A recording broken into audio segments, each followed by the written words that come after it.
Hey, sweetheart. I hope you're having a good evening. Um, I sure enjoyed getting to spend some time with you this weekend. And I want you to see I'm drinking water because I'm thinking about you. My good influence. Um, I'm getting ready to call it quits for the day, for the weekend, as far as being productive.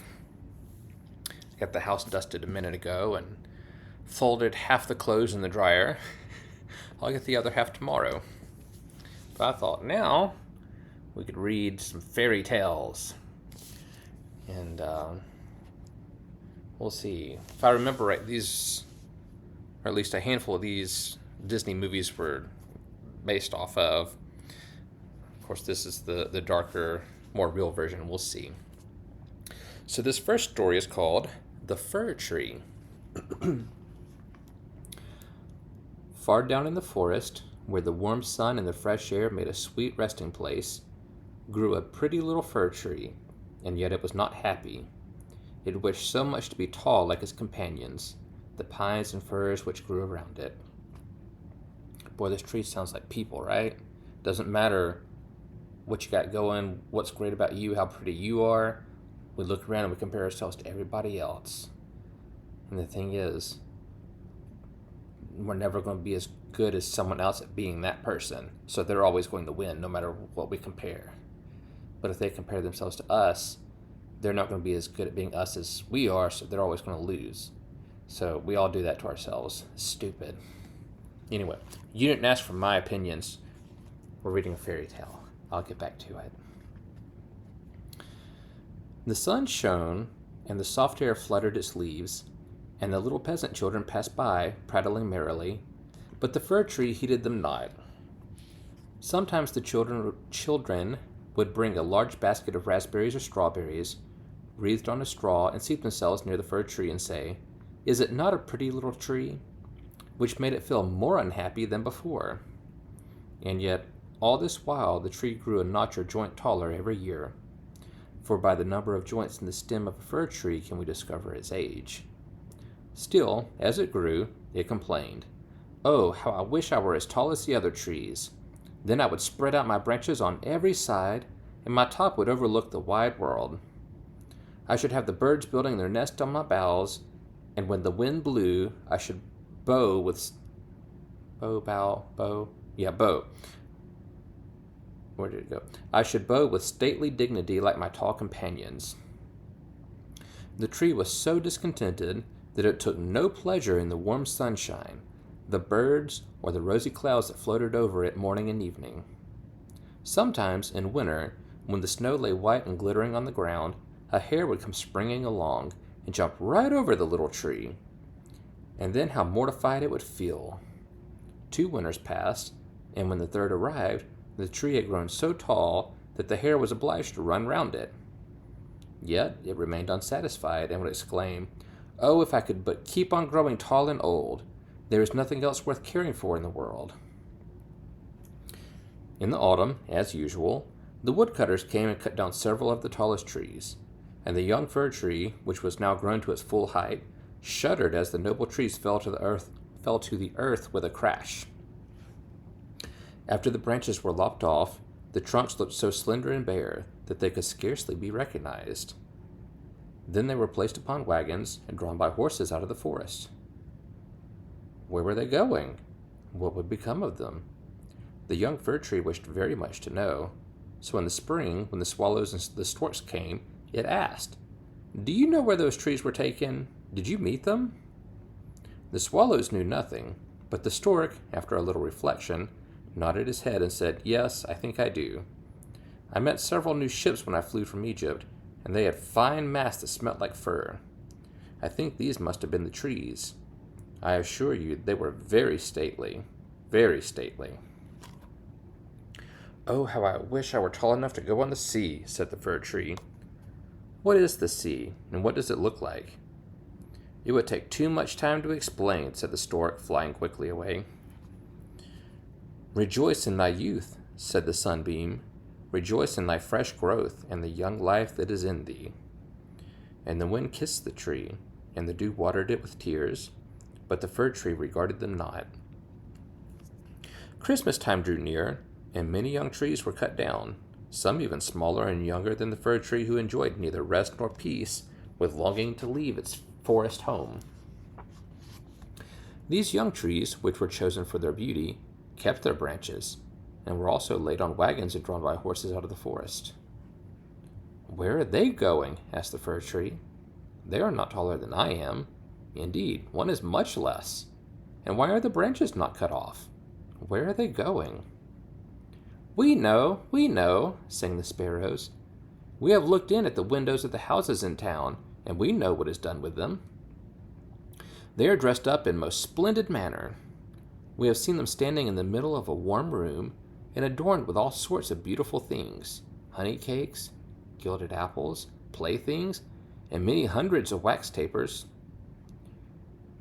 "And then," asked the fir tree, trembling through all its branches, "and then what happens?"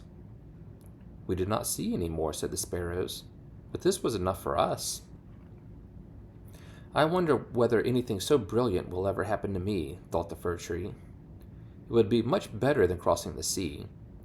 I long for it almost with pain. Oh, when will Christmas be here? I am now as tall and well grown as those which were taken away last year. Oh, that I were now laid on the wagon, or standing in the warm room, with all that brightness and splendor around me. Something better and more beautiful is to come after, where the trees would not be so decked out. Yes, what follows will be grander and more splendid. What can it be? I am weary with longing. I scarcely know how I feel." "Rejoice with us," said the air in the sunlight. "Enjoy thine own bright life in the fresh air." But the tree would not rejoice. Though it grew taller every day, and winter and summer, its dark green foliage might be seen in the forest, while passers-by would say, "What a beautiful tree!"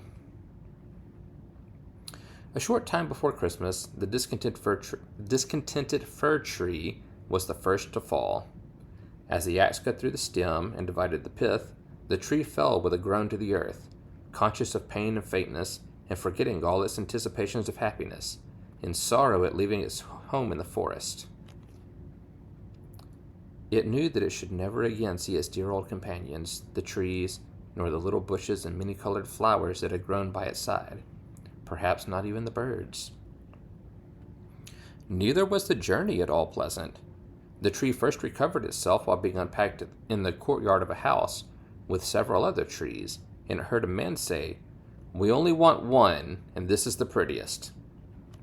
Then came two servants in grand livery, and carried the fir tree into a large and beautiful apartment.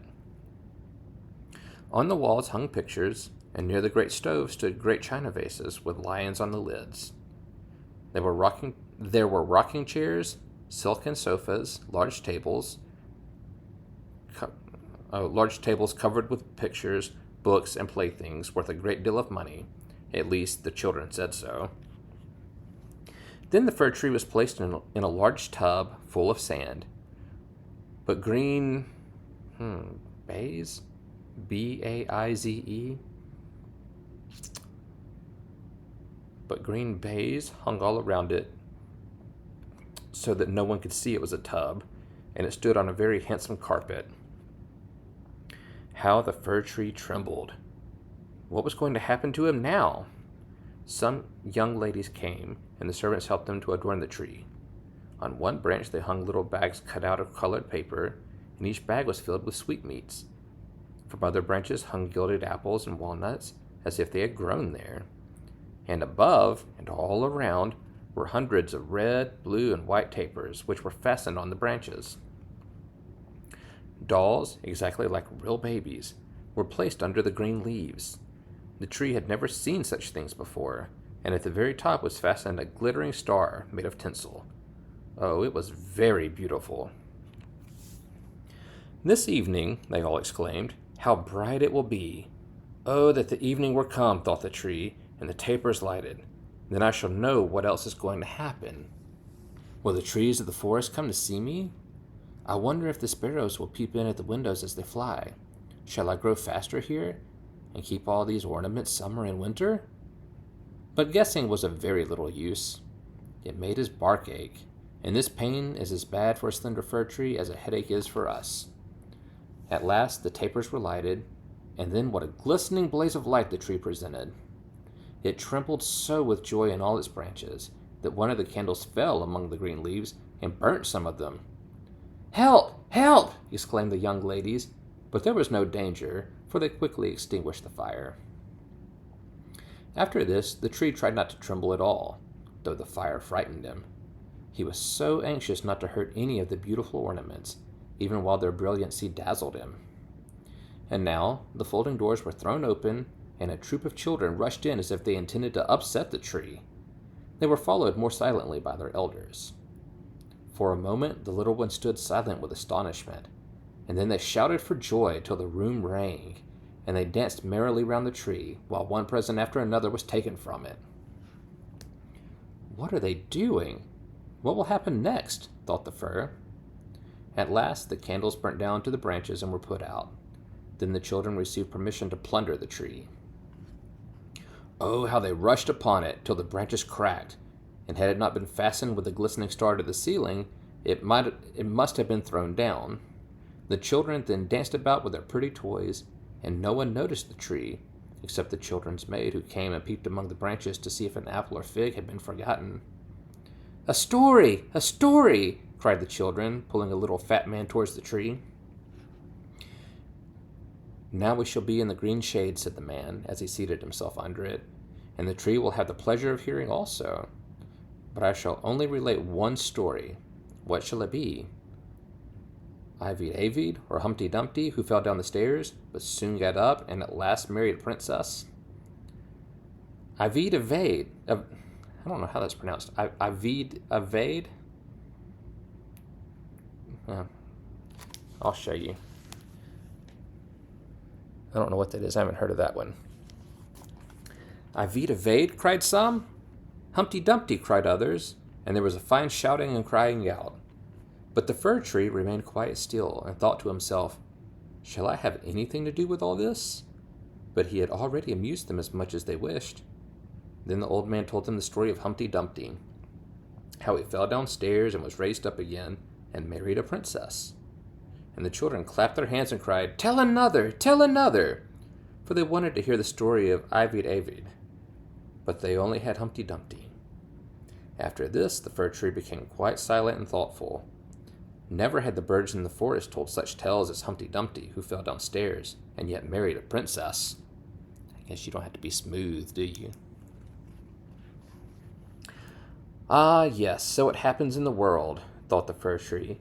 He believed it all, because it was related by such a nice man. Ah, well, he thought, who knows? Perhaps I may fall down too and marry a princess.